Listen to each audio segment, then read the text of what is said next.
નમસ્કાર વિદ્યાર્થી મિત્રો, વિદ્યા સફર યુટ્યુબ ચેનલમાં હું રસીલા માળી આપ સર્વેનું હાર્દિક સ્વાગત કરું છું.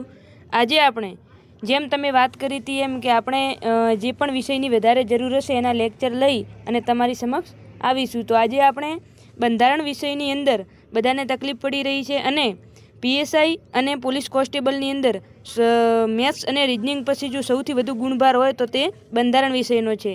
તો એના પણ હવે પછી આપણે લાઇનસર રોજે રોજ લેક્ચરો આવશે અને ક્રમ વાઇઝ સિલેબસ પ્રમાણે તમામે તમામ લેક્ચર આવરી લઈશું. તો તમામે તમામ ટોપિક આપણે કવર કરીશું, તો લેક્ચર જોવાનું ચૂકતા નહીં. ચાલો આજે આપણે શરૂઆત કરીશું.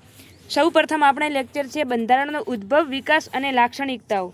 તો લગભગ બંધારણની અંદર આ જે ટોપિક છે એની અંદરથી પ્રશ્નો તો આવે જ છે, પણ સાથે સાથે આ જે ટોપિક છે એની અંદર દરેકને યાદ રાખવામાં પણ ખૂબ તકલીફ પડે છે. તો આજે આપણે સરળ ટ્રીક અને શોર્ટ ટ્રીક સાથે આ લેક્ચર લાવ્યા છીએ. તો પૂરેપૂરો લેક્ચર ધ્યાનથી જોજો અને નોટ ડાઉન કરજો. એમાં લગભગ કોઈ પણ પ્રકારની બાબત તમારે બાકી રહેતી નથી. જેટલી પણ પરીક્ષાની અંદર પૂછાય છે તમામે તમામ બાબત એની અંદર આવરી લેવામાં આવી છે.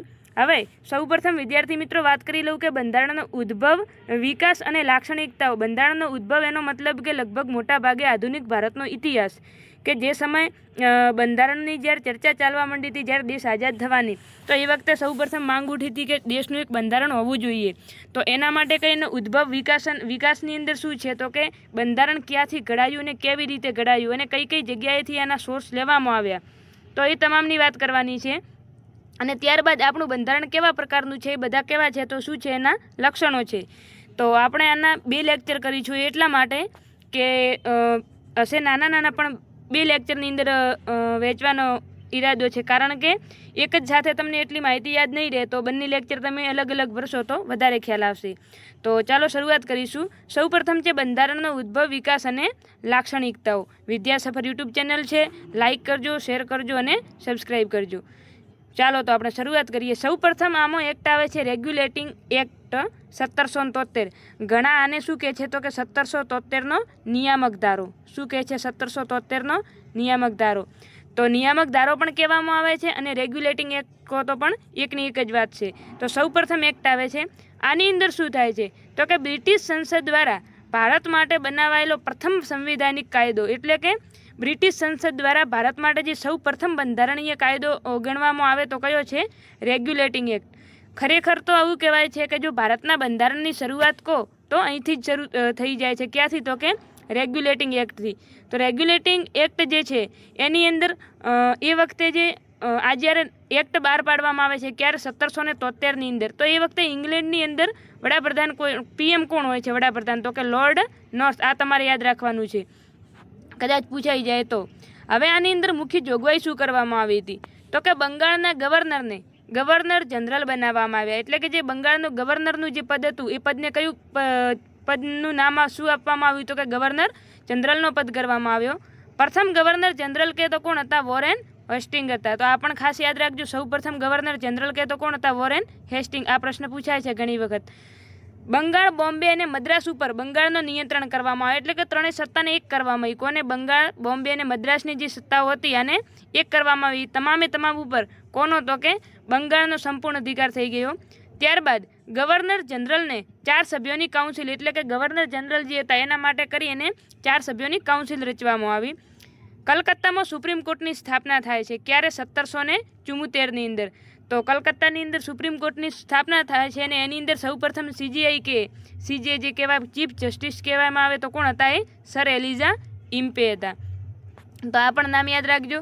ત્યારબાદ ઈસ્ટ ઇન્ડિયા કંપની ઉપર સંસદીય નિયંત્રણ, એટલે કે ઈસ્ટ ઇન્ડિયા જે કંપની છે એના ઉપર સંસદીય નિયંત્રણ પણ, પરંતુ આના ઉપર વધારે ફોકસ ન કરતા, કારણ કે આ લગભગ કોઈ પરીક્ષાની અંદર વિધાન પૂછાયું નથી, પરંતુ આપણે માહિતી મળી એ મુજબ લઈ લીધો છે. તમારે આ બધા ઉપર વધારે ગૌર કરવાનું છે. પ્રથમ ગવર્નર જનરલ વોરેન હેસ્ટિંગ હતા. બંગાળ, બોમ્બે અને મદ્રાસ ઉપર બંગાળનો નિયંત્રણ કરવામાં આવે છે. ગવર્નર જનરલને 4 સભ્યોની કાઉન્સિલ બનાવવામાં આવે છે. સૌપ્રથમ ગવર્નરનો જે પદ છે એને ગવર્નર જનરલ કહેવામાં આવે છે. અને કલકત્તાની અંદર સુપ્રીમ કોર્ટની સ્થાપના કરવામાં આવે છે. ક્યારે? 1774ની અંદર. એની અંદર સીજીઆઈ કોણ હશે? તો સર એલિઝા ઇમ્પે. તો આની અંદર એટલું યાદ રાખવાનું હોય છે. હવે એની ખામીઓ શું હતી તો કે સત્તાઓ સ્પષ્ટ ન હતી. શું કીધું છે? સત્તાઓ સ્પષ્ટ ન હતી. ગવર્નર જનરલ અને કાઉન્સિલ વચ્ચે શું હતો? તો કે સંઘર્ષ હતો. જે ગવર્નર જનરલ માટે જે 4 સભ્યોની કાઉન્સિલ રચવામાં આવી એ બંને વચ્ચે હંમેશા શું રહેતો હતો? કે સંઘર્ષ રહેતો હતો. આ એની મુખ્ય ખામી હતી. હવે આ જે 1773નો જે રેગ્યુલેટિંગ એક્ટ છે એની જે ખામીઓ છે એને દૂર કરવા માટે કરીને જ પિટ્સ ઇન્ડિયા એક્ટ આવે છે. ક્યારે આવે છે? 1784ની અંદર. તો 1784ની અંદર સૌપ્રથમ આવે છે તો કે રેગ્યુલેટિંગ એક્ટની ખામીઓને દૂર કરવા માટે આવે છે. ભારતીય પ્રદેશો માટે સૌપ્રથમ બ્રિટિશ અધિકૃત ભારતીય પ્રદેશ એવું નામ આપવામાં આવે છે. એટલે આની અંદર તમારે શું યાદ રાખવાનું?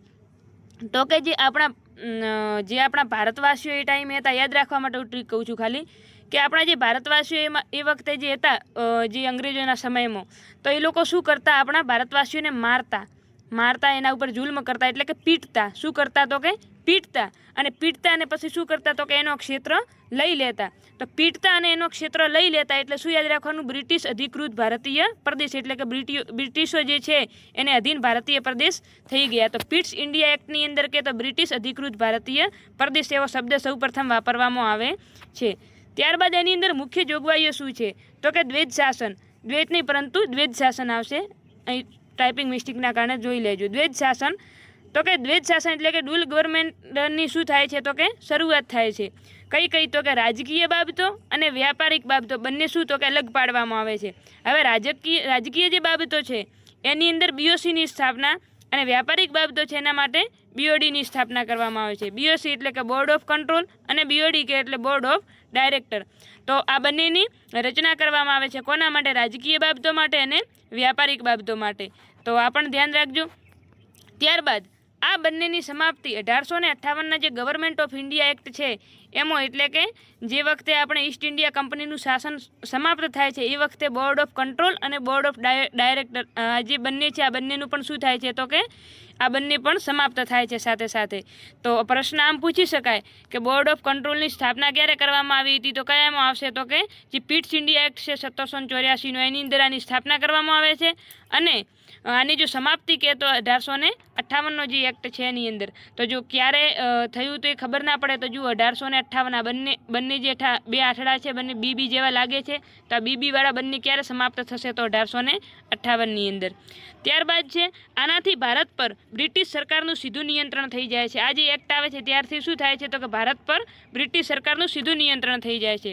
મહત્વ શું? તો કે બ્રિટિશ સરકારનો ભારત પર વાસ્તવિક કાબુ, એટલે કે ખરેખર જો કહેવા જઈએ આ બંને એક જ વિધાન કે બ્રિટિશ સરકારનો ભારત પર વાસ્તવિક કાબુ ક્યાંથી? તો કે 1784નો જે પિટ્સ ઇન્ડિયા એક્ટ છે ત્યાંથી. હવે સૌપ્રથમ ચાર્ટર એક્ટ આવે છે. સૌપ્રથમ ચાર્ટર એક્ટ કે તો કયો છે? 1813 વાળો. 1813, 1833 અને પછી 1853. આ 3-4 એક્ટ આવે છે આના જે ચાર્ટર એક્ટ હોય છે એ. સૌપ્રથમ કહેવા જઈએ તો કે 1793ની અંદર ચાર્ટર એક્ટ આવે છે. તો એની તો એટલી આપણે જરૂર શું કરે છે? તો કે કંપની 20 વર્ષ માટે જે આપ એક લખી લેજો વચ્ચે કે જે બ્રિટિશ સરકાર છે કંપનીને 20 વર્ષ માટે વેપાર કરવાનો અધિકાર આપે છે. હવે જે ચાર્ટર એક્ટ છે દર 20 વર્ષે આવશે, તો 20 વર્ષ માટે કંપનીને વેપાર કરવાનો એકાધિકાર આપે છે. ત્યારબાદ જે ચાર્ટર એક્ટ આવે છે 1813નો જે ચાર્ટર એક્ટ છે, તો એની અંદર મુખ્ય જોગવાઈ શું છે? તો કે કંપનીનો વેપાર એકાધિકાર શું કરવામાં આવે છે? તો કે સમાપ્ત કરવામાં આવે છે, પરંતુ ચા અને ચીન સિવાય. એનો મતલબ કે ચાનો જે વેપાર માટે જે એકાધિકાર છે એ ચાલુ રહેશે. ત્યારબાદ ચીન સાથે વેપાર કરવાનો પણ એકાધિકાર શું રહેશે? તો ચાલુ રહેશે. આ સિવાયના જેટલા પણ વેપાર કરવાના જે અધિકારો હતા એ શું કરે છે? તો કે કંપનીના અધિકારો સમાપ્ત થાય છે. ત્યારબાદ ખ્રિસ્તી મશીનરીઓ જે છે એને ભારતમાં ધર્મનો પ્રચાર કરવાની મંજૂરી આપે છે. એટલે કે જે ખ્રિસ્તી લોકો જે છે એ લોકોને શું કરે છે? તો કે ભારતની અંદર જે એનો જે ધર્મનો પ્રચાર કરવા માટે કરી અને મંજૂરી આપે છે. એટલે તમારે કઈ રીતે યાદ રાખવાનું કે આપણે જે 13નો આંકડો છે ને ધર્મની વિરુદ્ધ કહેવામાં આવે, જે 13નો આંકડો છે એ તો આ 13 ઉપરથી તમારે યાદ રાખવાનું કે ધર્મની વાત આવે એટલે શું આવશે? તો કે 1813. ત્યારબાદ છે શિક્ષણ માટે વાર્ષિક 1 લાખની જોગવાઈ. શું કીધું છે? શિક્ષણ માટે વાર્ષિક 1 લાખની જોગવાઈ. તો આપણે ધોરણ કેટલા આવે? 1 થી 12 અને ત્યાર પછીનો અંક લઈ લેવાનો 13. 3 ને 1 4 આ કહેવાનું આ થાય ને કે 3 ને 1 4. જો એક આ ઉપરથી તમને આ વસ્તુ પણ યાદ રહી જશે. કઈ વસ્તુ? તો 1 મિનિટ, એક બીજી એક ટ્રીક પણ કહું તમને કે જે આ છે કે 1813 તો 3 ને 1 4 4 એટલે કે ચા એટલે કે ચા અને ચીન સાથેનો એકાધિકાર શું થશે? સમાપ્ત થશે. અને 3 ને 1 4 એટલે એક જાતનો શૈક્ષણિક બાબત કહેવાય કે આપણે એકડા શીખી રહ્યા છીએ, તો શિક્ષણ માટે જો કહેવામાં આવે તો 1 લાખની જોગવાઈ કરે છે. તો આની અંદર 3 વસ્તુ યાદ રાખવાની, 3 ને 1 4 ઉપરથી કઈ તો કે 1813 છે, 3 ને 1 4 એટલે કે ચા અને ચીન સાથેનો એકાધિકાર સમાપ્ત થાય છે. ત્યારબાદ 3 ને 1 4 એટલે કે શિક્ષણ માટે જે 1 લાખની જોગવાઈ કરે છે એ, અને 13નો આંકડો જે છે એ ધર્મની વિરુદ્ધ છે, તો એની અંદર શું છે? ધર્મનો પ્રચાર કરવાની મંજૂરી મળે છે. તો 1813ના ચાર્ટર એક્ટની અંદર આ 3 બાબતો મુખ્ય ધ્યાને રાખવાની છે. ત્યારબાદ આવે છે ચાર્ટર એક્ટ 1833નો જે ચાર્ટર એક્ટ છે એ આવે છે. એની અંદર મહત્વપૂર્ણ ફેરફાર શું કરવામાં આવે છે? તો કે એની અંદર અંતિમ ગવર્નર જનરલ ઓફ બંગાળ જે હોય છે, એટલે કે બંગાળના જે અંતિમ ગવર્નર ઓફ જનરલ હોય છે એને ગવર્નર જનરલ ઓફ ઇન્ડિયાનો પદ આપવામાં આવે છે. એટલે કે ટૂંકમાં જે બંગાળના ગવર્નર જનરલ છે એને ઇન્ડિયાના ગવર્નર જનરલ બનાવવામાં આવે છે. અને સૌપ્રથમ ઇન્ડિયાના ગવર્નર જનરલ કે તો કોણ હતા? Lord William Bentinck. તો આપણે ધ્યાને રાખજો ખાસ, તો કે ગવર્નર જનરલ ઓફ ઇન્ડિયા કે ને સૌપ્રથમ તો કોણ હતા? લોર્ડ વિલિયમ બેન્ટિક હતા. ત્યારબાદ કહે છે ઈસ્ટ ઇન્ડિયા કંપની EIC એટલે કે ઈસ્ટ ઇન્ડિયા કંપનીનો વ્યાપારિક એક અધિકાર શું થાય છે? તો કે સાવ સમાપ્ત થઈ જાય છે. 1813ના એક્ટની અંદર શું હતો? તો કે 13 એટલે 3 ને 1 4 તો કે શું હતો? ચા અને ચીન સિવાય સમાપ્ત કરવામાં આવે. તો હવે ચા અને ચીન ઉપર પણ શું કરવામાં આવ્યો? તો કે એકાધિકાર સમાપ્ત કરવામાં આવ્યો. સૌપ્રથમ કાયદા પંચની સ્થાપના થાય છે. એના અધ્યક્ષ કોણ હોય છે? તો કે મેકોલે હોય છે. કેન્દ્રીય કાયદા બનાવવાની સત્તા મળે છે. કેન્દ્રીય કાયદા બનાવવાની એમને સત્તા મળી જાય છે. કંપનીનું શાસન માત્ર પ્રશાસકીય હોય છે, એટલે કે હવે કંપની જે છે એ કોઈ પણ પ્રકારનો પોતાના અધિકારી જે શાસન છે કે અધિકાર જમાવી શકશે નહીં, માત્ર પ્રશાસકીય એમનું શાસન રહી જાય છે. ત્યારબાદ આપણે જોઈશું આધુનિક ભારતની અંદર, તો અહીં પણ લઈ લઈએ કે જે આ દાસ પ્રથા જે છે, દાસ પ્રથા એક્ટ, તો એનું ઉન્મૂલન એ પણ એનો જે એક્ટ છે એ ક્યારે આવે છે? તો કે 1833નો જે ચાર્ટર એક્ટ છે એની અંદર જ દાસ પ્રથા સમાપ્ત માટેનો એક્ટ આવી જાય છે. પરંતુ એનું ખરેખર ઉન્મૂલન ક્યારે થાય છે? તો કે 1843ના સમયમાં એલન બરોનો જે સમય છે એ વખતે એનો જે આ જે એક્ટ છે શું જે દાસ પ્રથા છે શું થાય છે? તો કે સમાપ્ત થાય છે. તો જો પ્રશ્ન આવો પૂછે આની અંદર ખાસ ધ્યાન રાખજો કે દાસ પ્રથા સમાપ્ત કરતો એક્ટ ક્યારે આવે છે અથવા કોના સમયમાં આવે છે? તો વિલિયમ બેન્ટિકના સમયમાં. પરંતુ એનું ઉન્મૂલન ક્યારે થાય છે? તો 1843ની અંદર એલન બરોના સમયમાં. ત્યારબાદ આવે છે ચાર્ટર એક્ટ 1853. તો જે 1853નો જે ચાર્ટર એક્ટ છે એ કેવો છે? તો કે અંતિમ ચાર્ટર એક્ટ છે. એની અંદર મુખ્ય જોગવાઈ શું કરવામાં આવે છે? તો કે વિધાનમંડળ અને કારોબારી સત્તા અલગ કરવામાં આવે છે. હવે જોજો અહીંથી એક વસ્તુ તમને કહી દઉં કે જે આપણે આજે અંદર જે આપણે વિલિયમ બેન્ટિક કે કોર્નવોલિસ કે જેટલા પણ આપણે આની અંદર જે ગવર્નર જનરલ કે વાઇસરોય કે જે જોઈશું, તો એ હવે જો એમની જો જીવન કે કથની જો આપણે સાથે લેવા જઈશું તો લેક્ચર ખૂબ લોંગ થઈ જશે. હાલ આપણો મેઇન ગોલ શું છે? તો કે બંધારણનો ઉદ્ભવ, વિકાસ અને લાક્ષણિકતાઓ. તો ઉદ્ભવ અને વિકાસની અંદર જે બંધારણીય બાબતો છે એ કવર કરીશું, અને કોર્નવોલિસને એ બધાના સમયમાં શું થયું છે એ બધું આપણે આધુનિક ભારતનો ઇતિહાસ જે છે એની અંદર કવર કરીશું. તો એ પણ આપણે આના પછી એ ટોપિક લઈ લઈશું. તો અંતિમ ચાર્ટર એક્ટ કે તો 1853નો જે ચાર્ટર એક્ટ છે એ છે એની અંદર જોગવાઈ શું છે? તો કે વિધાનમંડળ અને કારોબારી સત્તાને કેવી કરવામાં આવે છે? તો કે અલગ કરવામાં આવે છે. એટલે ટૂંકમાં કે આની અંદર સંસદની વાત કરવામાં આવે છે. તો આ પ્રશ્ન ડાયરેક્ટ એમ પૂછે કે સંસદની સૌપ્રથમ શરૂઆત એટલે કે સંસદની જે સૌપ્રથમ ચર્ચા કયા એક્ટની અંદર કરવામાં આવે છે? તો 1853ના ચાર્ટર એક્ટની અંદર. ત્યારબાદ છે વિધાનસભામાં ભારતીયોને પ્રથમ વખત સ્થાન આપવામાં આવે છે. હવે જુઓ, એટલા સુધી જે વિધાનસભા જે એ લોકોની જે હતી તો એમાં ભારતીયોને સ્થાન આપવામાં ના આવતું, પરંતુ હવેથી વિધાનસભાની અંદર સૌ પ્રથમ ભારતીયોને સામેલ કયા એક્ટથી કરવામાં આવે છે? તો આ ખાસ પ્રશ્ન પૂછાય છે. તો 1853નો જે ચાર્ટર એક્ટ છે એની અંદર. અને ICS પરીક્ષા ખુલ્લી, સૈદ્ધાંતિક રીતે ખુલ્લી મૂકવામાં આવે છે. એટલે કે આજની જે આપણે UPSની જે પરીક્ષા કહીએ છીએ, ઇન્ડિયન સિવિલ સર્વિસની જે પરીક્ષા કહેવામાં આવે છે, ઇન્ડિયન સિવિલ સર્વિસ જે પરીક્ષા કહેવામાં આવે છે, તો એ પરીક્ષા ખુલ્લી મૂકવામાં આવે છે બધા માટે. ત્યારબાદ છે ભારત સરકાર અધિનિયમ. હવે અહીંથી જુઓ કયા અધિનિયમ ચાલુ થાય છે? તો ભારત સરકાર અધિનિયમ, ગવર્મેન્ટ ઓફ ઇન્ડિયા અધિનિયમ જે છે 1858નો જે આવે છે એક્ટ. તો આ જે એક્ટ છે 1858નો જે એક્ટ એ ક્યારે? તો કે 1857નો જે વિપ્લવ થાય છે એ વિપ્લવ માટે કરીને સૌ પ્રથમ એક્ટ આવે છે. કયો આવે છે? ભારત સરકાર અધિનિયમ 1858. મહારાણી વિક્ટોરિયાનું ઘોષણાપત્ર આવે છે જે કેનિંગ સંભળાવે છે. એટલે કે મહારાણી વિક્ટોરિયાનું જે ભારત સરકાર અધિનિયમ 1858 છે, જે શું છે તો કે મહારાણી વિક્ટોરિયાનું જે ઘોષણાપત્ર છે અને આને કોણ સંભળાવે છે તો કે કેનિંગ બધાને વાંચી સંભળાવે છે. હવે એની અંદર મુખ્ય જોગવાઈ અને ભારતના લોકો તો આ ઘોષણાપત્રને શું કહે છે તો કે મેગ્ના કાર્ટા કહે છે. શું કહે છે?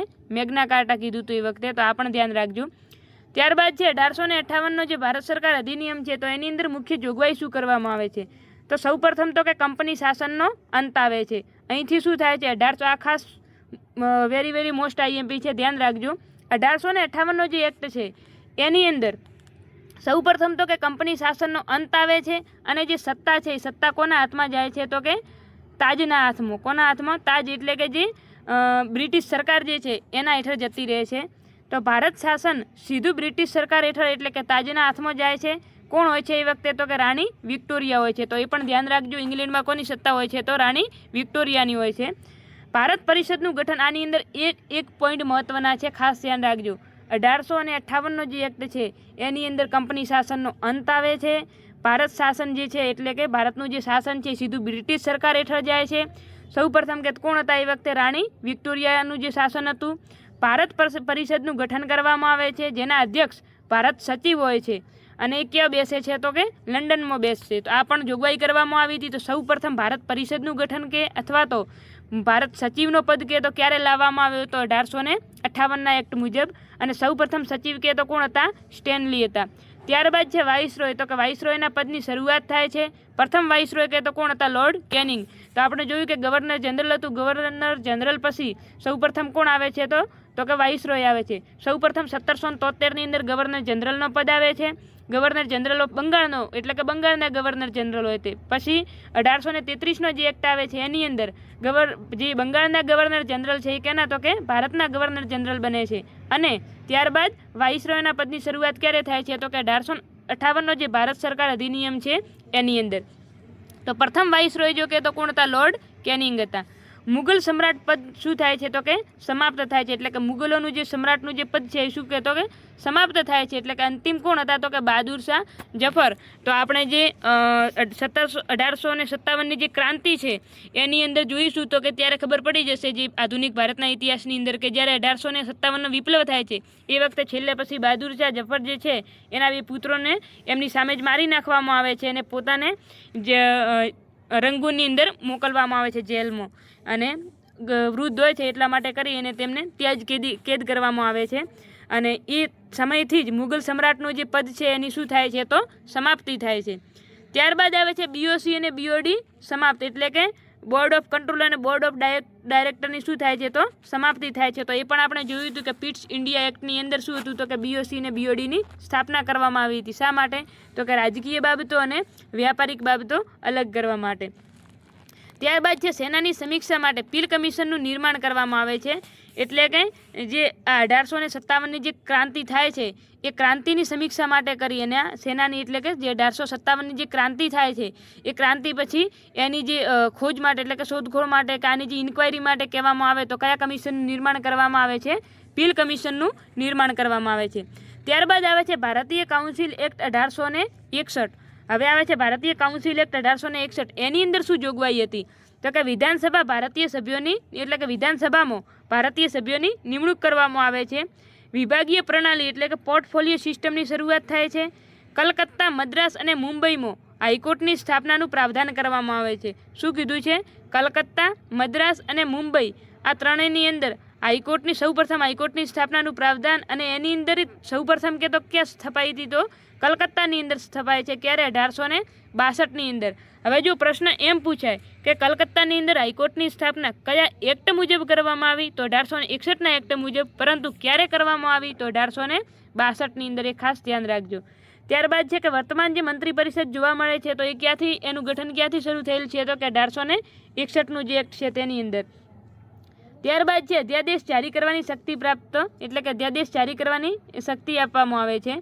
ત્યારબાદ જેમ્સ વિલ્સને બજેટ રજૂ કર્યું પ્રથમ વખત 1860ની અંદર. એટલે કે 1861નો જે એક્ટ છે એ મુજબ જ જેમ્સ વિલ્સન શું કરે છે તો કે બજેટ રજૂ કરે છે પ્રથમ વખત. એક્ટ કયો આવશે તો કે એના પછીનો 1861નો એક્ટ આવશે. ત્યારબાદ છે ભારતીય કાઉન્સિલ એક્ટ 1892. તો એની અંદર મુખ્ય જોગવાઈ શું કરવામાં આવી છે તો કે વિધાનસભાનો વિસ્તાર એટલે કે વિધાનસભાનો વિસ્તાર કરવામાં આવશે. બજેટ પર ચર્ચા કરવાની મર્યાદિત સત્તા આપવામાં આવશે. એટલે કે બજેટ ઉપર ચર્ચા કરવાની સત્તા આપવામાં આવી, પરંતુ કેવી? મર્યાદિત. એના ઉપર પ્રશ્ન પૂછી શકશે નહીં. આ પણ ખાસ ધ્યાન રાખજો. અને પરોક્ષ રીતે ચૂંટણીની શરૂઆત થાય છે. તો આ વેરી મોસ્ટ આઈએમપી ટોપિક છે. જે પોઈન્ટ છે એ કે પરોક્ષ રીતે ચૂંટણીની શરૂઆત કે તો ક્યારે કયા એક્ટ મુજબ કરવામાં આવી હતી? તો ભારતીય કાઉન્સિલ એક્ટ 1892 અંદર. અને બીજી એક છે કે બજેટ ઉપર ચર્ચા કરવાની મર્યાદિત સત્તા કેમ તો કયો આવશે? 1892 એક્ટ. જે એના ઉપર જે પ્રશ્ન પૂછવાની છૂટ છે એ આગળ એક્ટ આવશે. તો વિધાનસભાનો વિસ્તાર પણ અહીંથી થાય છે. બજેટ ઉપર ચર્ચા કરવાની મર્યાદિત સત્તા અહીંથી પ્રાપ્ત થાય છે. બજેટ સૌ પ્રથમ રજૂ કે તો કયા એક્ટ મુજબ આવશે? 1861 એક્ટ આવશે. પરંતુ એના ઉપર બજેટ ઉપર મર્યાદિત ચર્ચા કે તો 1892 એક્ટ આવશે. પરોક્ષ રીતે ચૂંટણીની શરૂઆત થઈ જાય છે 1892 એક્ટ મુજબ. ત્યારબાદ આવે છે મોર્લે મિન્ટો સુધાર. કયો છે? મોર્લે મિન્ટો સુધાર 1909. મોર્લે ભારત સચિવ હોય છે અને મિન્ટો જે હોય છે એ કોણ હોય છે? તો કે વાઇસરોય હોય છે. તો મોર્લે ભારતના સચિવ હોય છે અને મિન્ટો વાઇસરોય હોય છે. ભારત સરકાર અધિનિયમ 1909 પણ એને કહેવામાં આવે છે. તો આના બે નામ છે, મોર્લે મિન્ટો સુધાર 1909 પણ કહેવાય અથવા તો ભારત સરકાર અધિનિયમ 1909 પણ કહેવામાં આવે છે. અહીં એક નોંધ છે, મિન્ટો એવું કહે છે કે હમ નાગ કે દાંત બોલ રહે હે ઓર इसका ફલ ભીષણ હોગા. એટલે કે જે મિન્ટો હોય છે એ જ્યારે મોર્લેને પત્ર લખે છે, એ પત્રની અંદર શું જણાવે છે કે આપણે શું કરી રહ્યા છીએ? તો કે જે નાગ છે, નાગ એટલે કે જે સાપ છે એના દાંત જે છે, દાંત લગાવી રહ્યા છીએ સાપને. અને આનું ફળ, જો દાંત વગરનો જે સાપ હોય કંઈ ન કરી શકે, પરંતુ દાંત હોય એટલે એ સાપ કરડે તો શું થાય? એનાથી ખૂબ જ ભયંકર નુકસાન થાય.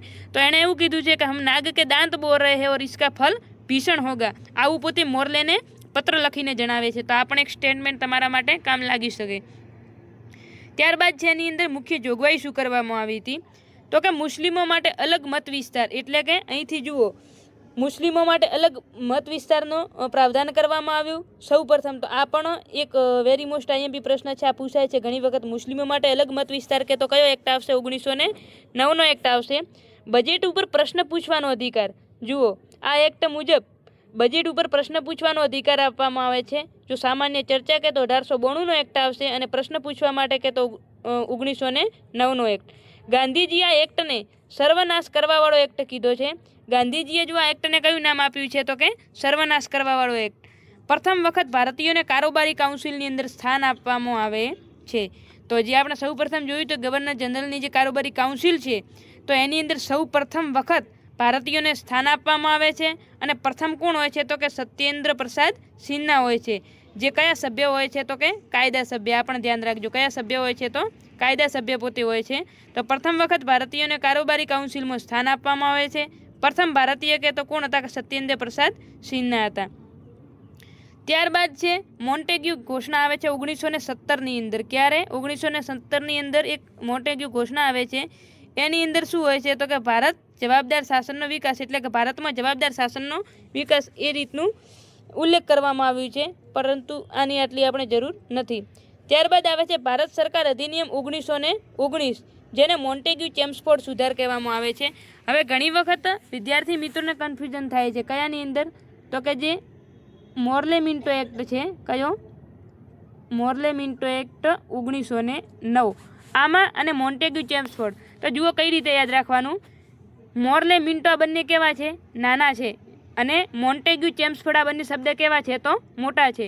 તો મોર્લે મિન્ટો નાના શબ્દ આવશે તો નાનું આવશે 1909, અને મોન્ટેગ્યુ ચેમ્સફોર્ડ જે છે મોટા શબ્દો છે તો કયું આવશે? 1919 આવશે.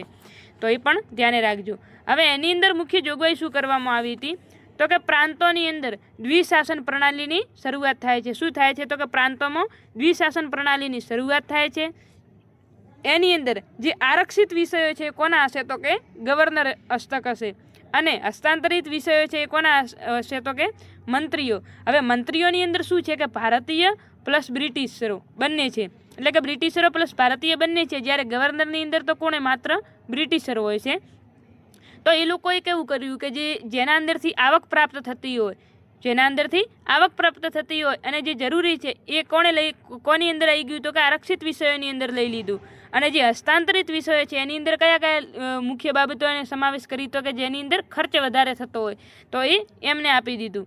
તો આરક્ષિત વિષયોની અંદર આવક, એટલે કે કાર્યકારીની જે પરિષદ છે એની આવક, એમની અંદર જે આવક છે એ આની અંદર આવરી લે છે. અંગ્રેજ સભ્યો આ સંભાળશે, એટલે માત્ર ને માત્ર એની અંદર અંગ્રેજ સભ્યો છે, એની અંદર કોઈ પણ ભારતીયોનો સમાવેશ કરવામાં આવેલ ન હતો.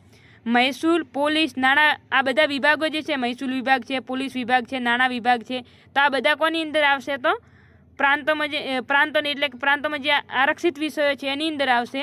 અને એની અંદર જે શિક્ષા અને સ્વાસ્થ્ય છે એ કોની અંદર આવશે? તો હસ્તાંતરિત વિષયોમાં. શિક્ષા અને સ્વાસ્થ્યની અંદર શું કરવાનું હોય? તો કે ખર્ચ જ કરવાનું હોય. લોકો માટે શિક્ષા માટે ખર્ચ કરવાના હોય, સ્વાસ્થ્ય માટે ખર્ચ કરવાના હોય. તો આ બધા, એટલે જો આવકનો મુખ્ય કહે તો એ કોનો હતો? તો કે બ્રિટિશરોનો હતો. અને જે વ્યયવાળો જે છે એ કોની જે છે? તો કે ભારતીયો જેની અંદર સામેલ છે એ રહ્યો. તો વ્યય, આની અંદર ખર્ચનો સમાવેશ કોણ સંભાળશે? તો કે મંત્રી, ભારતીયો આ સંભાળશે. તો આની અંદર બે જે વિભાગ પાડવામાં આવે છે, આરક્ષિત વિષયો અને હસ્તાંતરિત વિષયો, તો અહીં પણ ભારતીયોને જે કે એમ કે સત્તા તો આપવામાં આવી, પરંતુ આપણા માટે તો કેવું હતું? એક જાતનું નુકસાનકારક જ હતું, કારણ કે જે ખર્ચ હતો એ આપણા ભાગમાં આવે છે, જે આવક હોય છે એ કોના ભાગમાં જાય છે? તો કે બ્રિટિશરોના ભાગમાં જાય છે. ત્યારબાદ કેન્દ્રની અંદર શું? જો પ્રાંતોની અંદર દ્વિશાસન પ્રણાલીની શરૂઆત થાય છે, અને કેન્દ્રની અંદર પણ 2 સદનની શરૂઆત થાય છે. 2 સદન બને છે, દ્વિસદનાત્મક. તો કે રાજ્ય પરિષદ અને કેન્દ્રીય વિધાનસભા. હવે રાજ્ય પરિષદની અંદર શું હોય છે? તો કે 60 સભ્યો હોય છે, 5 વર્ષનો કાર્યકાળ હોય છે, અને એની અંદર ચૂંટાયેલા પ્લસ નિમાયેલા બંને સભ્યોનો સમાવેશ થતો. અને કેન્દ્રીય વિધાનસભાની અંદર 145 સભ્ય હતા, જેનો કાર્યકાળ કેટલા વર્ષનો હતો? તો કે 3 વર્ષનો. અને ચૂંટાયેલા પ્લસ નિમાયેલા બંને સભ્યોનો સમાવેશ થાય છે. તો આ પણ એક ધ્યાને રાખજો. ત્યારબાદ આવે છે લોકસેવા આયોગના ગઠનની માંગ. તો જે 1919નો જે એક્ટ છે એની અંદર લોકસેવા આયોગના ગઠનની માંગ કરવામાં આવે છે. હવે આ જે એક્ટ છે, આ 1919ના એક્ટની તમામ જોગવાઈ ક્યારે લાગુ થાય છે? તો કે 1921ની અંદર. આ ખાસ ધ્યાને રાખજો. જે 1919નો જે એક્ટ છે એની તમામ જોગવાઈ 1921ની અંદર લાગુ થાય છે. અને લોકસેવા આયોગના ગઠનની માંગ કરવામાં આવે છે. તો ક્યારે એની સ્થાપના થાય છે? 1926ની અંદર એની સ્થાપના કરવામાં આવે છે. તો એના માટે કરી અને લી આયોગની ભલામણના આધારે PCSની સ્થાપના કરવામાં આવે છે, એટલે કે પબ્લિક સર્વિસ કમિશનની સ્થાપના કરવામાં આવે છે. ક્યારે? 1926માં. અને આજનું જે UPSC જે કહેવામાં આવે છે ને, યુનિયન પબ્લિક સર્વિસ કમિશન, તો એ PCSની સ્થાપના 1926માં થાય છે.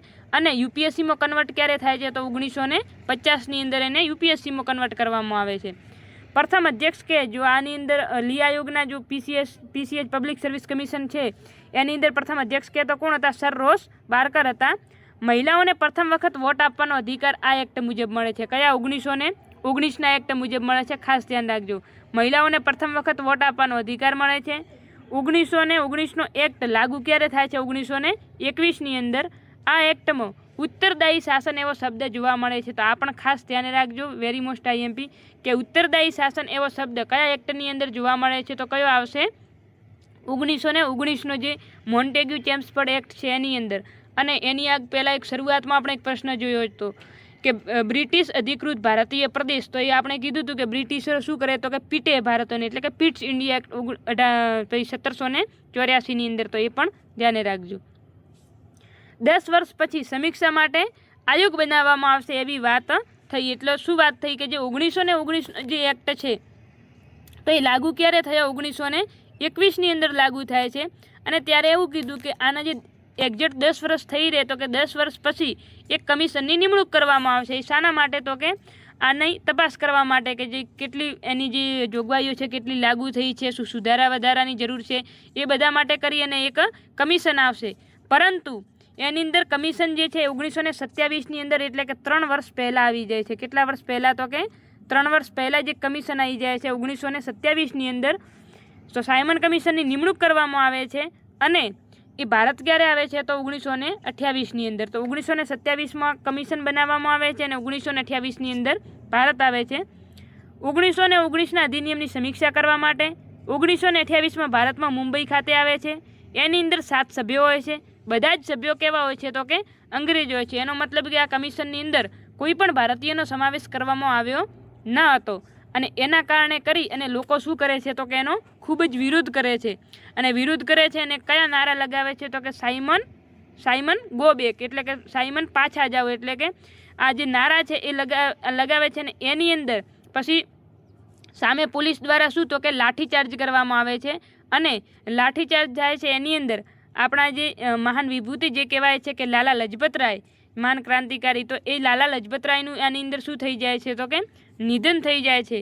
અને આ લાલા લજપતરાયનું જે નિધન થાય છે તો એ જે કોણ તો કે સોન્ડર્સ નામનો વ્યક્તિ હોય છે, આ પણ નોંધ કરી લેજો. એક સોન્ડર્સ નામનો વ્યક્તિ હોય છે જે શું કરે છે તો કે લાલા લજપતરાયની લાઠી મારી અને એની હત્યા કરે છે. તો આ સોન્ડર્સની પછી જે આપણા જે વીર ભગતસિંહ, સુખદેવ અને રાજગુરુ જે હોય છે તો એ લોકો શું કરે છે તો કે જે સોન્ડર્સ છે એને મારવાની પણ કોશિશ કરે છે, અને જે જાય છે બીજા દેશની અંદર મારવા, પણ એ વખતે આની જગ્યાએ કોઈક બીજાને મારીને આવતા રહે છે. તો આ જે સોન્ડર્સ છે એની હત્યા પણ પછી કોણ કરે છે તો કે જે આપણા જે ભગતસિંહ ને એ લોકો છે તો એ લોકોને ખૂબ કાળ ચડે છે જ્યારે લાલા લજપતરાયનું નિધન થાય છે એ વખતે, અને પછી એ લોકો શું કરે છે તો કે બદલું લેવાનું વિચારે છે અને સોન્ડર્સની હત્યા કરે છે.